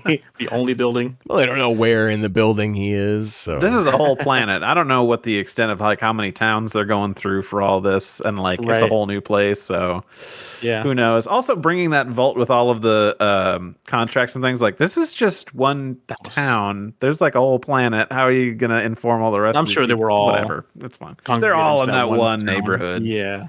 Everything else is just a desert that no one can live in. But I was like scared. I'm like, if they drop that thing, that's gonna kill a lot of people. Like you don't Pan's just like in the middle, just holding it with hands up. It's like the spirit bomb, but with contracts. Dragon Ball really known for its gore of the innocents. I was scared. I don't know if like being an adult now makes me more like wary of like that old man children. That old man in the cell arc melts. Like I know he is a richest man in Gingertown, right? Gingertown. He melts, and it is gross. Money does not buy happiness. It happens. I mean, also then Gohan kicks that one Cell Junior in the manga in the head, and there's eyeballs and stuff go flying everywhere. So like, I mean, he's not innocent. Yeah, let's forget what I was saying. Look, the richest man in Gingertown. I think he was on the Epstein's book. So. He visited that island. I don't have evidence. But he gives off that energy. Yeah. He deserved what he got. How do you guys feel about Trunks thinking that machines are people? I think contradict exactly what Goku said a few episodes ago, or I think Trunks said it. Like, oh, even the robots want tips. Like when they were in the hotel. Yeah, like, someone says that. I say that when I'm at a hotel. These waiters want tips. So, no, I think that's fine. And I think it's a fun subversion on future Trunks who, now this future Trunks never warmed up to, to 17 and 18. Think about that. So he's the guy who thinks androids are soulless. And so I think it's a fun thing, fun little joke. I didn't pick up on that. That's great. Yeah, that's a good little thing. It's good almost, thinking.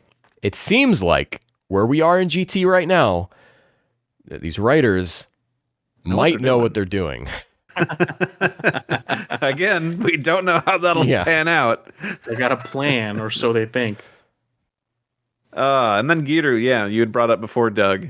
He's a radar now. He's a radar man. That's pretty cool. I had asked friend of ours, JP, who we play Mario Kart with, who is a spaceman scientist, a question, because I'm like, the Genesis being, they have the radar and they're like, where's the Dragon Ball? Oh, it's on a planet north of here. And I'm like, I don't think that's how space works, where you be like, this other planet is north of this planet. Like, north according to what? But had to ask him, like, how would one say this? Like, this place is east of here, but in space. And I learned a whole bunch of stuff. A lot. He replied a big thing. We were like, this is just for a Dragon Ball thing. I don't know if you got a 2 spaceman on me. You went hard, but I'm like, I get it. Space is confusing and requires a lot of math. You asked a question, bro, so you deserve the answer. But it was interesting. I got to learn. And that also that north is wrong. That is not how you would describe that. They didn't consult with someone like JP. No, they didn't call up NASA or JPL or anything and be like, yo, how does Goku or Trunks mention where this planet is? It's fine. Well, it's for children. There is like North Galaxy, South Galaxy, like the Kaioshin, right? Fuck, so you're right. They could just be like that. I don't like that. Yeah. I don't like that at all. Dragon Ball is breaking all the laws of physics. All of the laws. Did you guys have anything else for this little short arc that we had going on here? I was trying to think, like, so what if their contracts are burned? What are they going to do for an economy now? Like, are they going to distribute the money? At first, I thought they were bringing them a big vault of money. Right? So I'm like, oh god, this is going to cause a riot. They're rebuilding they get their ships back, so they leave the planet. So they can leave the planet. Yeah. Okay. I think when I think when a couple was like, oh, they took our spaceship so that we can't leave. I was like trying to make that similar to here. Like, people in America who think America is shit still wouldn't leave to go to a different country if shit was bad here. They would just stay here, you know? Like, so what makes me think that these aliens would do the same? Well, I'm just trying to bring it back to like a realistic look. This place is not their home. It's their prison. True. They didn't touch on that as much as I want. Like I said, it's just like they keep saying that, but there's no proof of that. It seems they're all the same race, so it seems like they all just came down here at once. But they're saying like, no, we came here 2 people at a time. They had 3 episodes to tell the story. Speaking of different looking humanoids, it really threw me off in episode 1 or 2 or whatever when the bank robbery scene is happening, and then one of the police officers is like an animal or whatever. Yeah, we have plenty of animal humanoid characters in Dragon Ball, but then as the series progresses to Z, that's less and less. So it's a very weird thing to see. Hey, Doug, Kakarot has an explanation for that. No way. Play Kakarot. You did tell me that before. God dang it. Let me boot it up. Get to it. Kakarot Chapter 1. Well, we're going to finish a podcast before we let Doug get into Kakarot. Yeah, we are running long. Yeah, it's a lot. But that's good. We've had a lot to talk about. Yeah. Yeah. And I feel that it has been a good adventure so far. So a lot less alcohol consumed than I thought would need to be, which was none for me. I enjoyed the series. Yeah, it's a surprise. I'm excited to continue. Ken, how are you feeling? I'm having a real good time. Yeah. Good. Nice. Good. Let it be known, we're having a good time with GT. Come back in a few months. Yes, and it's so great that it's been so long since I've seen it that I really don't know what's next. I just know I know adventures, and then we broad get to stroke stuff. And then the M2 planet with like when the lost episodes end or whatever. But yeah. Yeah. So this was episodes 1 through 5, and we're going to do this live. We're going to figure this out. So the next one we're going to do, as a reference, I've been checking out a couple of things. One, the episode guide from kanzenshu.com, but also they used to review Dragon Ball GT episodes, and they also did it in episode chunks. They also did 1 through 5 for their first episode. Episode 2, they did 6 to 10. So I took a look at that and yeah. So taking a look at the episodes, 6, 7, and my own episode guide right here. Oh, good. It looks like 6, 7, and 8 are their own thing, and then 9 and 10 are their own thing. So 6 is its own thing. 7 and 8 Okay. 2-part, and then 9, 10, 2-part. Yeah, I see that here too. My episode list. So, for the audio version, Doug is looking at his Yixing Long box, and he pulled his glasses down librarian style. It was beautiful. So, do we want to tackle 5 again? Do you guys want to shorten it up and do 3? Since that'll be a 1 and then a 2-parter. Oh, I can handle 5 if you guys want to do that. I could also do 5. Yeah, I can do 5. We're gonna have to find a way to be speedier with these episodes. Oh, about that. As much as I love talking about GT, yeah, we're already at the length of the episode we were at last time, in which we spent 45 minutes talking about Zelda.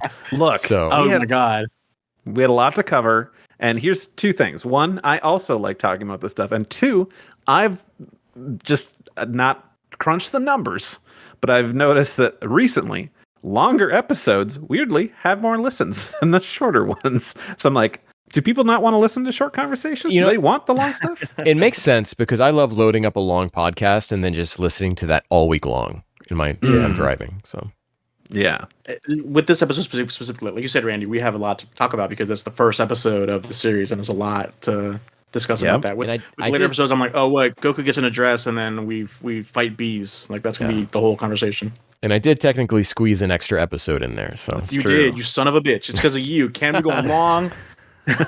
Guys, I don't want to rush you guys, but I've done so much more, and now I want to shove that into this 1.5 hour episode. So, do we want to do it 6 to 10 next time? Sounds good. Okay. Bigger question, because we didn't also discuss this. Do we want to do this until we're done? Do we want to take breaks? Do we want to, how often do we want to do this? I think we should. I'm assuming Doug. Yeah, play it by ear. Okay, I agree because I want to continue and do this another 5. We don't know when some big announcements going to happen. I mean, we are still in the Summer Games Fest is starting, and so we don't know when we're going to see more about Budokai Tenkaichi 4. Yeah. So we might Kakarot DLC waiting. Kakarot DLC is a Kanzenshu podcast exclusive. So. Well, boom. We can just talk about it as a news thing. We don't have to be a whole. What came out? Nothing came out. Apparently, we're NDA'd. For if you're listening to We Got a Podcast and you haven't listened to Kanzenshu, Randy and I have been on that podcast with Michael, talking about the Kakarot, and we talked about the different DLCs for it as well. And we have great conversations over there. Mm-hmm. So. Yeah, we'll play it by ear.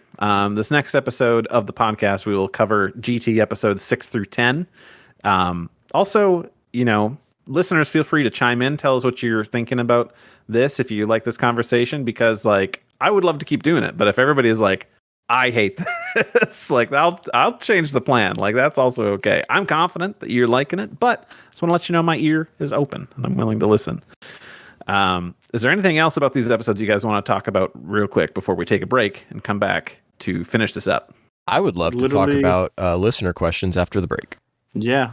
My only note was the milkshake joke was a good joke, and that's literally all I wrote for all 5 episodes. It really was the highlight of these 5 episodes. I was like, I could see it coming, and I was like, I got to write this down now. Yeah. It's so funny. All right, cool. We'll take a break, and we'll be right back. Hey, we're back, and we get to talk about what you guys had to say about these first 5 episodes of Dragon Ball GT. Which is funny. First, before we jump into this, we didn't get any responses until for a whole day, and then 3 hours ago, you guys have turned up. So we've got a lot of tweets to go through. People are very interested in talking about Dragon Ball GT, so let's get right into it. Let's do it. So I got to take these 2 from friend of the show, Julie. She says, I really like Reddick as a concept, especially since he was more of a hired gun and such. I feel like the series really let him down as a foe so as to give Goku a bloodless victory. I do enjoy Pan, and I'm happy that the beginnings of her character arc were being guided by a woman, Matsui Aya. I think the story could have gone a bit further in highlighting Pan's own sense of justice to contrast her immaturity, but I still think she's a fun character to have. Yeah, I had brought that up of she was kind of this, bratty child, and then nope, never mind. Sense of justice, wants to do right by these old people. She is Gohan's son. It's true. Or daughter. I wish they hit on that a little harder. Good illegitimately. Yeah. AJ at Anime AJ says, first arc is fun, fight me. So he's being a bit antagonistic here to people who don't like the Hunt for the Dragon Balls. First episodes, yes. He did get a bunch of replies to his tweet, but check that tweet out if you want to go see. Yeah, there's a lot there. Again, you guys showed up. Mike at VegettoEX himself says, me and GT. And then a screen cap of Mai in the robot that says, we have a pattern of being interrupted. Oh, yeah, that line. Which is great. In case you haven't heard, Mike, VegettoEX from Kanzenshuu.com, does hit their review of Dragon Ball GT. And they did it off and on for a few years. And now we're at year 5 without an episode on it. So I get it. Life happens. You get interrupted. That's hilarious. Oh, it's only been 5 years? I feel like it's been like 10 years, but 2018 was the last episode they had about it. Wow. Okay. So I'm hoping this is actually, guys, can I be serious? The reason why I wanted to do this is just to hopefully motivate some people to go back to do theirs. Like finishing theirs. This could be their recap, so they don't have to go back and rewatch those episodes. Be like, what happened 5 years ago? Like, oh, I was listening to the podcast of these other cool dudes. Let's just keep going. All right, now our surprise guest, Jeff. Jeff, what did you think about these episodes? Insert soundbite here of Jeff from 5 years ago. Yeah, it's perfect. Got some more here. I'm not going to linger on that any longer. From Jacob Sawyer, who says, I like that they end up using their powers to help the oppressed. I saw maybe some shadows of the heaters and the ability to manifest random weapons. Having a capitalist nightmare planet with a Ferengi-looking enforcer is interesting. Felt a bit slow. I love a good Star Trek reference. See, Jacob was also on the same page. Mm-hmm. With a image from this episode that's just... This is taking more time than we can afford. I really want to just talk about Ferengi and explain what that means to you guys. Yeah, please. So go for it. I know what they are, but go for it. So they are a race in Star Trek, the most popular of which is Quark. And their whole race is all about profit above all else. And they have something called the Rules of Acquisition, in which they follow as a guideline by someone called the Grand Nagus, who kind of instructs everyone how to get as much profit as possible. Such rules of acquisition are: war is bad for profit, followed by the next rule, war is good for profit. What? Star Trek is great. Seems... We didn't talk about the henchmen in this, like the people under Reddick, but like the girl and Gel the Chilai and the thing of it all. I forget the old guy's name in Broly Super, but Limo. And Nemo, yeah, but they have like the symbol on their outfit is like I'm assuming is the currency of their planet, which is like, imagine Kia bucks. Us having like a dollar bill signed as a, so weird. Yeah. Real quick, I need to correct myself before a fellow Trekker gets angry at me. I think that the rules of acquisition actually are peace is good for profit and war is good for profit. So it's both good for gotcha.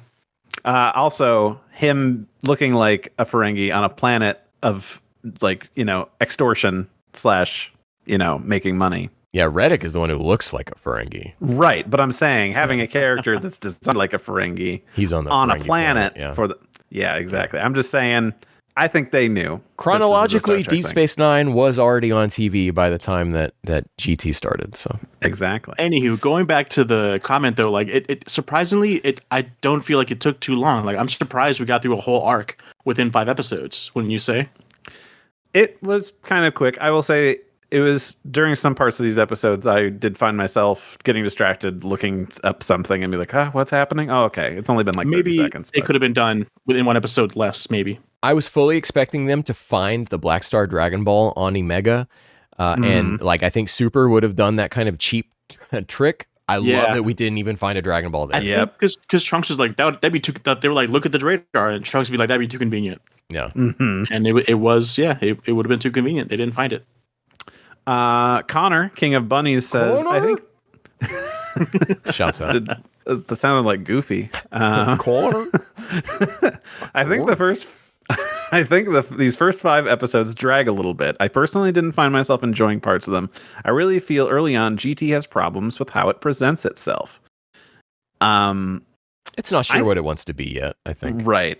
I think it's stuck between two things. We want to be like OG Dragon Ball and have it a high-flying adventure, and also we want to be action-packed like Z was just a few weeks ago. The mix of both worlds, but no, you can't have your cake and eat it too. Right. It doesn't mesh well. Cake, banana cake. Well that was a fun line.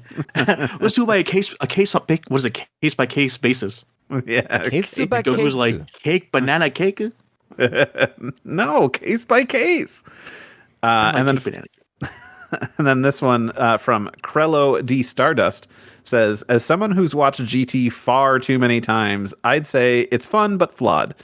Episodes 1 to 2 are super friggin' great, mostly because I love these characters and want to see them any chance I can get. It's a nice introduction. 3 to 5 is Don Kia is rather middling, as is Reddict. Some fun jokes, but the premises goes on a bit long for me personally, but overall it's harmless. The stealth ops feel a bit pointless when Goku doesn't seem to have any meaningful nerf outside of instantaneous movement being pulled out of his kit. Wow, word for word. I agree to that 100%. Yeah, I mean, I'm kind of on board for a lot of these, but like, I still liked it. I was having fun. You know, if I'm in that zone for 90s Dragon Ball, like this just slots in. You know, just feels like more. I mean, that's what they're saying. Fun with flawed. So I totally agree. I thought it was like an apology message at first, the way they put it into like a note. Yeah, he's apologizing for Gollum doing that. It's okay, Carlo. All right, so we've got from Papa HRF, who says, there are some fun fights. I will say that the GT finale is the best finale out of it. So I had told him we're not to those episodes yet. Tanuki Joe says, it took me a really long time to realize I just don't like the space stuff. It's so boring to me. The first 2 episodes were fun. Then they go off into space and it becomes an absolute chore to watch. I can watch any arc after they're back, but that first arc, oof. So we see a lot of people not sure if they like the Black Star Dragon Balls or if they want to just skip straight to Baby. So again, did Funimation make the right call? We'll get to that in a future episode, and then we'll tell you whether they made the right call. Definitive answer. Yeah. The canon answer for a non-canon series. KF Kilifo says, you've come to the right place. Dandan and Hitori Janai are peak. The character designs are great. Nakatsuru, for the most part, there's a lot of Toriyama stuff early on, but basically Nakatsuru. I enjoy the fact that the DB hunt doesn't devolve to go to planet, get Dragon Ball, leave.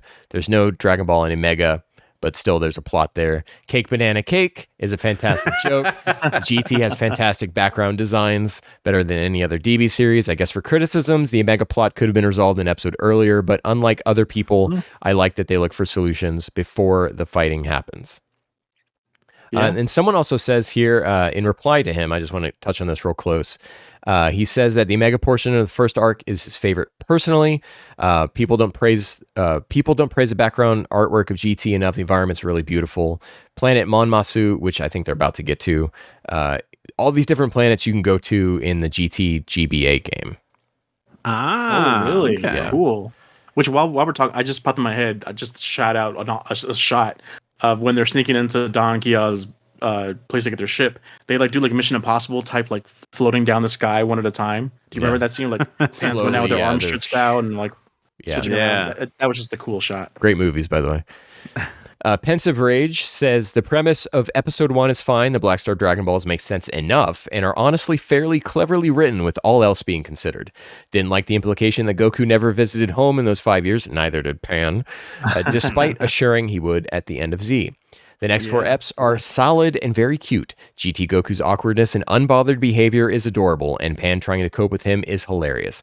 I watched the full series a few years back, and I didn't expect to enjoy the start the way I did based off my dub memories. And then he posts some funny pictures. I really wish they really pushed the whole Pan resentment thing in episode 1 of GT as opposed to having saying something, even when she's by herself, to be like, "Oh, I have to deal with this after." You're not going to space. You left us for so many years, and you think we're gonna trust you or whatever. Like that's why. And everyone else is on Goku's side, but Pan is the only one. That's why that makes you feel more alone. Why does everyone see this Goku guy as such a hero? Blah blah blah blah. And rewatch 291. Damn it. Ken. Tim says at Terminator Tim with a bunch of numbers in there.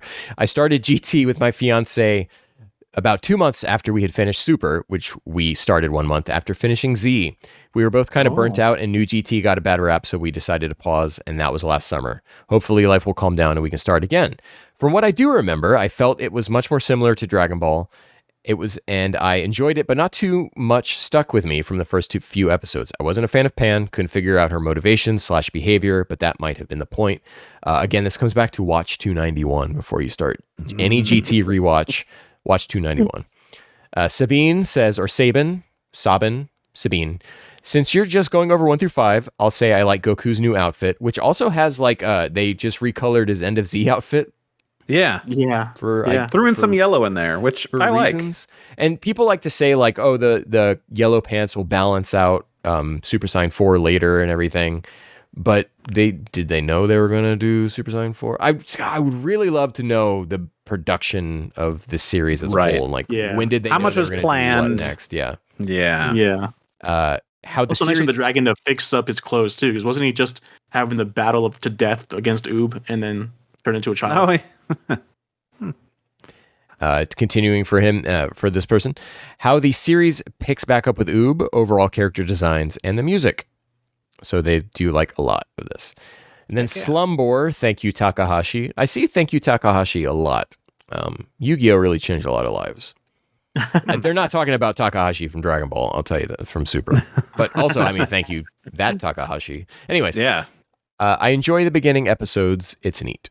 And I agree. Yeah, it is neat. That sums it up for me. Yeah, I'm liking it. I can't wait for more. So I know that we're going. Thank you to everyone for responding in so much. So thank you. Yeah, I was worried. I was like, we're not going to have any responses, and that's okay. But like, bums me out if we didn't get any. But then you all showed up, and I love you for it. Jacob Sawyer, the first person who replied. Shouts out. Hell yeah. As always. Thank you, Jacob. You started this avalanche, Jacob. Thank you. I promise I will continue to not look for super manga anywhere. All right, Jacob, we need to take all that praise back so we can get Doug to read Super.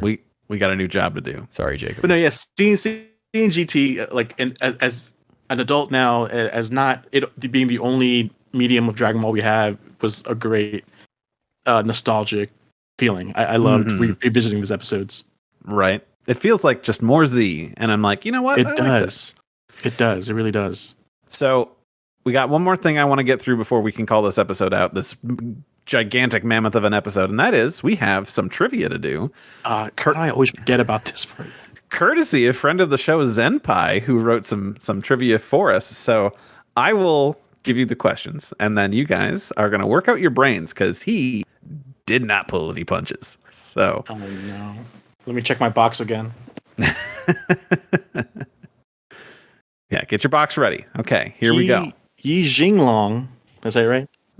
Close. I think that's enough. So these do kind of escalate, I feel, in terms of difficulty. So we're going to start, and it's going to be okay, and then you guys are going to have to really flex your mind muscles. Question 1, this is do a ding or raise your hand, whatever it's going to take. What is the name of the planet the GT trio crash lands on? Ding. And I'll give you 2 answers. Imegga in the subs, Imegga in the dubs. In the streets. Yeah. You are right. You get 1 GT point for that. Or 1 gamut. Is it gamut? Is that what their gamut was? Gamut. Yeah. Okay. Is that another trivia question I'm sure is going to pop up? Question 2, what is the exact date the first episode of GT premiered in Japan? Well, I'm covering up my own notes. It's February 7th, 1996.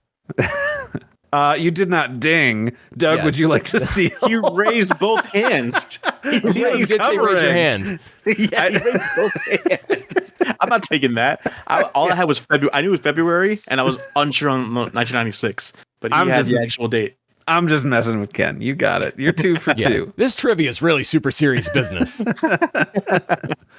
All right. Question 3. What is the name pun of planet Imegga? Okay. Greed. Yes. After Gametsui, right? Gametsui. Yep. You got it. Gametsui is Japanese for greed. Yep. Yes. I specifically, knowing Zenpai was going to do this trivia, I specifically made sure I knew all the name puns. That up. You hear that? Because I know Zenpai listens. What is Don Kia after like the Kia Sentra, the car? Yeah. While we're at it, should we get into Don Kia's name pun? Yeah, I did look it up earlier. And Reddick's name pun? Reddick, I remember. If you want to ask me that one, I'll answer that one. Yeah. Can you ding for you? Ding? Yes, ding. Credit. Go ahead. Ding. Yes. Yeah. And Don Kia? Reddit. Yeah. All right, Doug, bring us home. Don Kia, what's the name pun? Is it just Kia or is it Don Kia? The whole thing, yeah. Don Kia, if Reddit is credit, it's debit.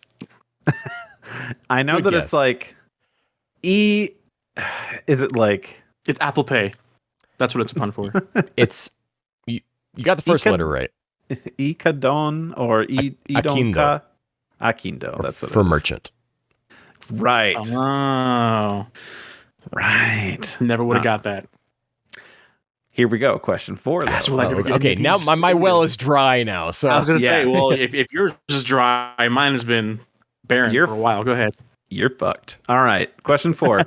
What are the names of the 2 kidnappers that tried to abduct Goku in episode 2? Ken. God. Oh wait, those guys. No, I don't know. Lupin, Their the names, third. I was gonna say. Yeah, Jigen and yeah. I retract that. Mr. Satan lookalike and Hoodlum number 2. I don't know.